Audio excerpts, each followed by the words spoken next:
ওমা, এখন থেকে সবাই আমাকেও গালি দিচ্ছে। সবাই না, যে ফালতু কিছু আছে না, যেগুলোর নাম রাখছে জুলাই যোদ্ধা, নিজেরাই নিজেদের নাম রাখছে জুলাই যোদ্ধা, এরা। তারপর বসে থাকতে থাকতে হঠাৎ আমার মাথায় আসলো যে বাংলাদেশের রাইট নাও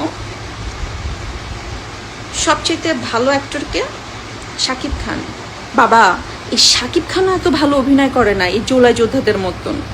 তারা অভিনয় করে আপনাদের বিশ্বাস নিয়ে, ইমোশন নিয়ে যেভাবে ছলনা করেছে, আপনাদেরকে ঠকিয়েছে, আপনাদের স্কুল পড়ুয়া বাচ্চাদেরকে নিয়ে রাস্তায় মিছিল করেছে, মিছিল করতে যে নিজেরাই ওদেরকে মেরে নাম দিয়েছে ছাত্রলীগ মেরেছে, আওয়ামী লীগ মেরেছে, শেখ হাসিনা মেরেছে। শোনেন, শেখ হাসিনা এই সমস্ত সন্ত্রাসীদেরকে মাটির নিচে চাপা দিয়ে রেখেছিল, তার ভয়ে কেউ মাথা চাড়া দিতে পারে নাই। এখন শেখ হাসিনা নাই, এখন সবাই মাথা চাড়া দিয়ে উঠেছে।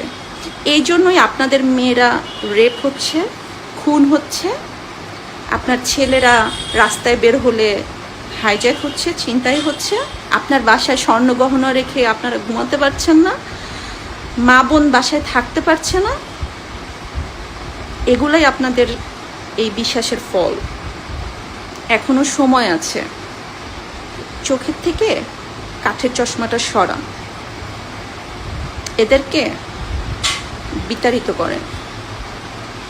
ভালো থাকবেন, এখনো সময় আছে।